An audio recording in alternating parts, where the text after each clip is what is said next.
Il était une fois, dans les terres rocailleuses de Carmel, un homme riche nommé Nabal.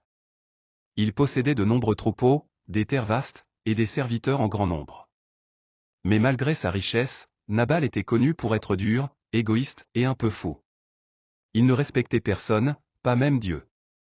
Sa femme, Abigaïl, était tout son contraire, belle, sage et pleine de discernement.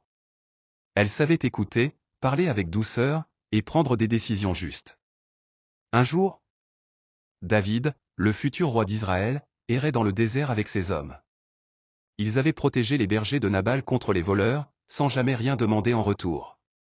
Alors, lors d'un grand festin organisé par Nabal, David lui envoya des messagers pour demander poliment un peu de nourriture. Mais Nabal, fidèle à lui-même, répondit avec orgueil et mépris. « David ? Qui est-ce ?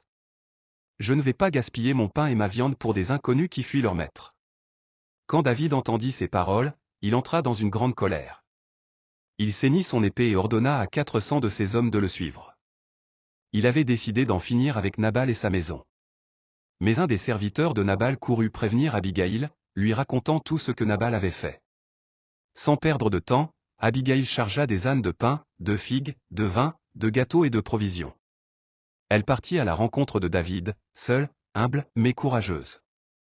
Quand elle vit David venir au loin, l'épée à la main, elle descendit de sa monture, s'inclina jusqu'à terre et dit : « Mon Seigneur, laisse-moi parler.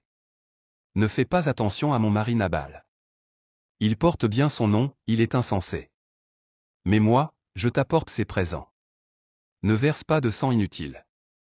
Laisse Dieu te défendre. » David, surpris, écouta les paroles d'Abigaïl. Sa colère tomba. Il bénit cette femme courageuse. « Béni soit le Seigneur qui t'a envoyé vers moi. Tu m'as empêché de faire justice moi-même.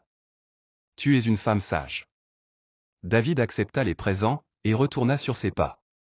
Quand Abigaïl rentra chez elle, Nabal était ivre. Elle attendit le matin pour lui raconter ce qu'elle avait fait. En apprenant ce qui s'était passé, Nabal eut une crise, son cœur se figea, et 10 jours plus tard, il mourut. Quand David apprit la nouvelle, il se souvint de la sagesse d'Abigaïl. Il envoya des serviteurs pour lui demander de devenir sa femme. Abigaïl accepta avec humilité. Elle devint l'épouse du futur roi, portant avec elle sa grâce, sa sagesse et sa force intérieure. Morale de l'histoire.